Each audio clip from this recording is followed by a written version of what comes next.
Channel நண்பர்களுக்கு வணக்கம். நம்மளோட சேனலில் பல பேர் பார்த்திங்கன்னா, என்னோட பழைய சேனலை பற்றி தெரியாதவங்க தான் இருக்காங்க.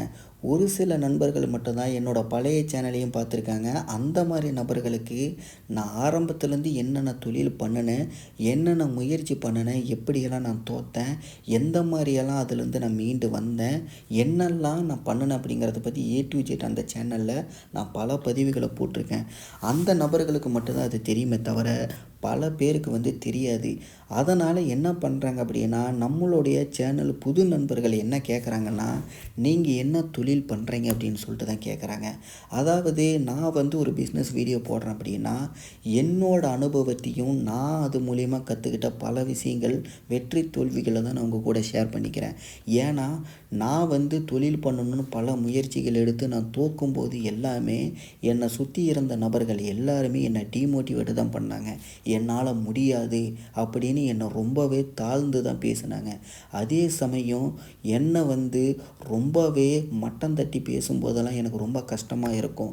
அதே மாதிரி பல அவமானங்கள், பல தோல்விகள் அந்த நேரமும் பார்த்திங்கன்னா எனக்கு அந்த மாதிரி தான் அமைஞ்சது. அந்த மாதிரி சமயத்தில் எனக்கு கை கொடுத்தோ இல்லை அட்வைஸ் பண்ணுறதுக்கோ இல்லை ஒரு விஷயம் சொல்லி கொடுக்குறதுக்கோ எனக்கு யாருமே கிடையாது. அந்த டைமில் எனக்கு என்னோடய சூழ்நிலை எப்படி இருந்திருக்கும் அப்படின்னு யோசிச்சு பாருங்கள். எதுவுமே கிடையாது. நான் காலேஜ் முடித்த டைமில் என்னோடய வயசு அந்த டைமில் 21 வயசுலேயே பார்த்திங்கன்னா, நான் முதல்ல காலேஜ் விட்டு வெளியே வந்தப்போவே நான் பிஸ்னஸ் பண்ணுங்கிற முயற்சிக்கு தான் போனேன். அப்போனா பார்த்துங்க என்னோடய ஆர்வம் எந்த அளவுக்கு பிஸ்னஸ் மேலே இருந்திருக்கு அப்படின்ட்டு. அதை தவிர்த்துட்டு அதை தாண்டி போகும்போது என்னாச்சு அப்படின்னா, கிட்டத்தட்ட 10 வருஷம் நான் வெளிநாட்டில் இருந்துட்டு அப்புறம் நான் என்னோடய சொந்த உழைப்பில் கஷ்டப்பட்டு சம்பாரித்த பணத்தை வச்சு யாரோட உதவியுமே இல்லாமல் என்னோடய சொந்த இடத்துல முதல் முறையாக நாட்டுக்கோழி பண்ண ஆரம்பித்தேன். அதுக்கப்புறம் பார்த்திங்க அப்படின்னா மளிகை கடை ஆரம்பித்தேன்.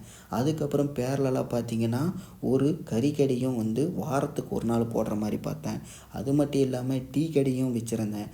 அது என்னால் மேற்கொண்டு பண்ண முடியாதனால அந்த டீ கடையை நான் பாதியிலேயே நிறுத்திட்டேன். அதுக்கப்புறம் பக்கா ப்ரொஃபஷ்னலாக பண்ணணும் அப்படின்னு சொல்லிட்டு நான் என்ன பண்ணேன், கறிக்கடையும் டெம்பரவரியாக நிறுத்தினேன். இந்த மாதிரி பல முயற்சிகளை நான் அந்த டைமில் எடுத்து சில முயற்சிகளை ஆரம்பத்திலேயே கூட பார்த்திங்க அப்படின்னா அதை நான் விடுற மாதிரியெல்லாம் ஆச்சு. அந்த மாதிரி சூழ்நிலைகள்லாம் நான் தளர்ந்து போகாமல் இருந்தாலும் ஃப்யூச்சரில் நம்ம பார்த்துக்கலாம் அப்படிங்கிற ஒரு எண்ணத்தில் இருக்கும்போது தான் என்னோட விடாமுயற்சியில் என்னோட 2 தொழில்களை மட்டும் நான் ஃபோக்கஸ் பண்ணிட்டு வரும்போது எதிர்பாராத வகையில் பார்த்திங்கன்னா என்னோடய வாழ்க்கையவே புரட்டி போடுற மாதிரி பல சம்பவங்கள் என்னோடய வாழ்க்கையில் நடந்துருச்சு.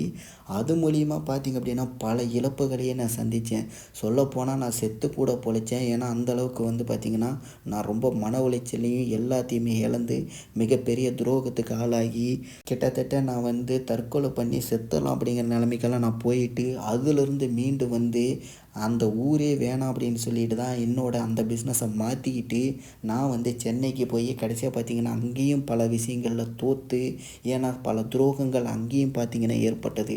அது மூலிமா பல அனுபவங்கள் கிடைச்சி இப்போ தான் பார்த்திங்க அப்படின்னா மறுபடியும் என்னுடைய பழைய தொழில்களை கொஞ்சம் கொஞ்சமாக நான் ஆரம்பிச்சிருக்கேன்.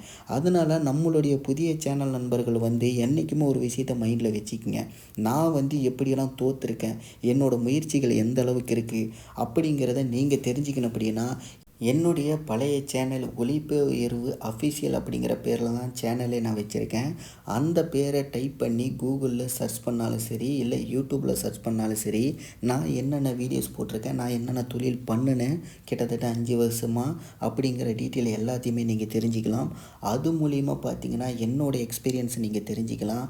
எப்போவுமே பார்த்திங்க அப்படின்னா நாம் ஒரு முயற்சி பண்ணுறோம் அப்படின்னா எதையுமே தயங்காமல் நம்மளோட ஓன் முயற்சியில் விடாமுயற்சியில் என்றைக்குமே பின்வாங்காமல் நம்ம பண்ணணும் அப்படிங்கிறது தான் என்னுடைய மோட்டிவேஷனே. நான் என்றைக்குமே அதை தான் நான் ஃபாலோ பண்ணுவேன். அதை நான் செயல்லையுமே செஞ்சு காட்டியிருக்கேன். என்னோடய பிஸ்னஸ் அனுபவங்கள், நான் அனுபவித்த அந்த வேதனைகள், அவமானங்கள் எல்லாமே வேறு யாரும் என்ன மாதிரியே படக்கூடாது அப்படிங்கிறதுக்காண்டி தான் என்னால் முடிஞ்ச வரைக்கும் எனக்கு தெரிஞ்ச பிஸ்னஸ் ஐடியாஸ் உங்கள் கூட நான் ஷேர் பண்ணிக்கிறேன். அதுக்காண்டி தான் இந்த மாதிரி வீடியோக்களையும் நான் போட்டுக்கிட்டு இருக்கேன். ஸோ இப்போ நீங்கள் வீடியோவில் பார்க்குற இந்த வீடியோ கூட என்னுடைய முதல் பிஸ்னஸ் வீடியோ தான். நான் 100 கோழி குஞ்சுகளோட ஆரம்பித்த என்னோட முதல் பிஸ்னஸ் வீடியோ தான் இது. என்னை பொறுத்த வரைக்கும் பிஸ்னஸ் அப்படிங்கிறது ஒரு தங்க முட்டையிடும் வாத்து மாதிரி அந்த மாதிரி தான் நான் தொழிலை பார்க்குறேன். சில சமயங்களில் வந்து நேரம் நமக்கு நல்லா இருந்தது அப்படின்னா ஒரு மிகப்பெரிய அளவில் லாபத்தையும் கொடுக்கும், மிகப்பெரிய அளவில் உயரத்துக்கும் நம்மளை கொண்டு போகும். அந்த மாதிரி சூழ்நிலைகளை வந்து நான் ஆரம்பத்திலேயே சந்திச்சிட்டேன். ஏன்னா நான் கஷ்டப்பட்டு என்னதான் தொழில் ஆரம்பிச்சிருந்தாலும் கூட அதுலேயே பார்த்தீங்கன்னா ஆரம்பத்திலேயே இப்போ நீங்கள் வீடியோவில் பார்க்குற இந்த 100 கோழி குஞ்சுகளில் கிட்டத்தட்ட முக்கால்வாசி வெள்ளை கழிச்சல் நோய் வந்து இறந்துருச்சு. அப்போது ஒரு மிகப்பெரிய மன உளைச்சலையும் மிகப்பெரிய கஷ்டத்துக்கு நான் ஆளானேன். ஏன்னா அது வந்து எனக்கு ஒரு மிகப்பெரிய லாஸ். அது எல்லாத்தையுமே பற்றியும் நான் வீடியோ போட்டிருக்கேன். அந்த வீடியோவெல்லாம் நீங்கள் பார்க்கணும் அப்படின்னா நம்மளோட சேனலை அந்த ஒளிப்பு உயரோட போய் நீங்கள் பார்க்க முடியும். ஏன்னா A to Z எல்லாத்தையுமே நான் அப்டேட் பண்ணியிருக்கேன். அப்படி என்னதான் இருந்தாலும் கூட நான் அதுக்கு மாற்று ஏற்பாடா, ஏன்னா அந்த எந்த விதமான எக்ஸ்பீரியன்ஸுமே பண்ணைகளை பற்றி எதுவுமே தெரியாமல் தான் அந்த சமயத்திலேயே நான் தொழில் ஆரம்பிச்சிருந்தேன். எல்லாருமே என்னை பார்த்து சிரித்தாங்க. ஏன்னா எந்த விதமான எக்ஸ்பீரியன்ஸே இல்லாமல் இப்படியெல்லாம் நீ பண்ணுன, அதனால தான் கோழிங்கெல்லாம் செத்துருச்சு அப்படின்னு என் மேலே பழியே சுமத்துனாங்க. அதுவும் ஒரு ரீசன் தான்.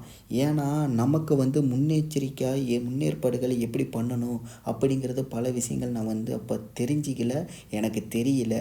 அதனால் என்னை அறியாமல் எனக்கு தெரியாமல் நடந்த தவறுக்கு இருந்தாலும் நான் வந்து அதை ஏற்றுக்கிட்டேன், நம்மளோட தப்பு தான் அப்படின்னு சொல்லிட்டு.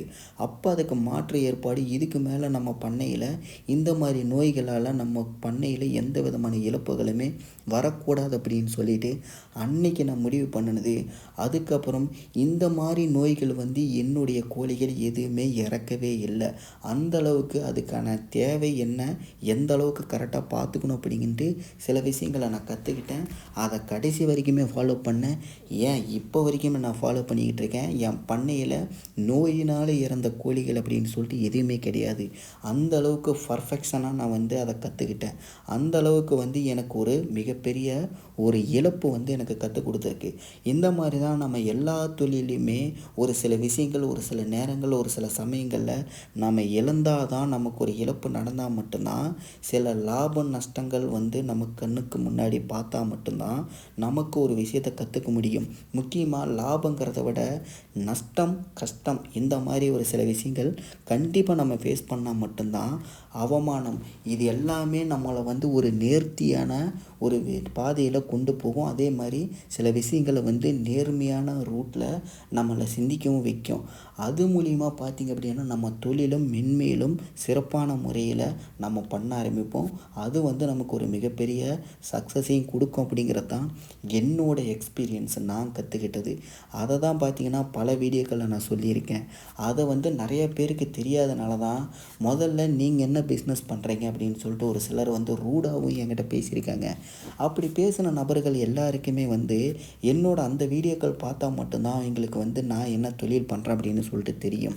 ஆனால் இப்போ இருக்கிற காலகட்டத்தில் எல்லாருமே இந்த மாதிரி ஏதாவது ஒரு தொழில் பண்ணி அது மூலிமா வருமானம் எடுக்கணும் அப்படின்னு நினைக்கிறவங்க கொஞ்சம் தான் இருக்காங்களே தவிர, அதிகமாக நம்ம சும்மா இருந்துக்கிட்டு என்ன வருமானம் கிடைக்கும், சொல்லப்போனால் இப்போ நான் யூடியூப்பில் வீடியோ போடுறேன், இதில் எனக்கு எந்த விதமான வருமானமே கிடையாது.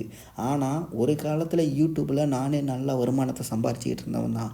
அந்த டைமில் என்னோடய பண்ணை தொழிலும் நல்லா போயிட்டு இருந்தது, என்னோடய இல்லற வாழ்க்கையும் நல்லா இருந்தது, எல்லாமே நல்லா இருந்தது.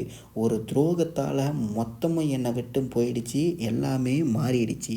இது எல்லாரோட வாழ்க்கையிலுமே நடக்கும். ஆனால் இப்போ எனக்கு இதில் எந்த விதமான வருமானமும் இல்லை அப்படின்னாலும் என்னோட முயற்சிகள் எப்படி நான் அந்த டைமில் கொடுத்தனோ அதே மாதிரி தான் இப்போவும் நான் கொடுத்துக்கிட்டு இருக்கேன். இந்த வீடியோவை கடைசி வரைக்கும் பார்த்தா நீங்கள் யாராக இருந்தாலும் நான் சொன்ன விஷயம் கரெக்டாக இல்லையா அப்படிங்கிறத மறக்காமல் கீழே கமெண்ட்டில் தெரியப்படுத்துங்க. இது பிடிச்சிருந்தா நான் என்ன தொழில் பண்ணுறேன் அப்படின்னு சொல்லிட்டு நீங்கள் தெரிஞ்சுக்கணும் அப்படின்னா அந்த ஒளிப்பு உயர்வு அஃபிஷியல் சேனலில் போய் பாருங்கள். கண்டிப்பாக உங்களுக்கு ரொம்பவே யூஸ்ஃபுல்லாக இருக்கும். அடுத்த வீடியோ நான் உங்களை சந்திக்கிறேன். நன்றி, வணக்கம்.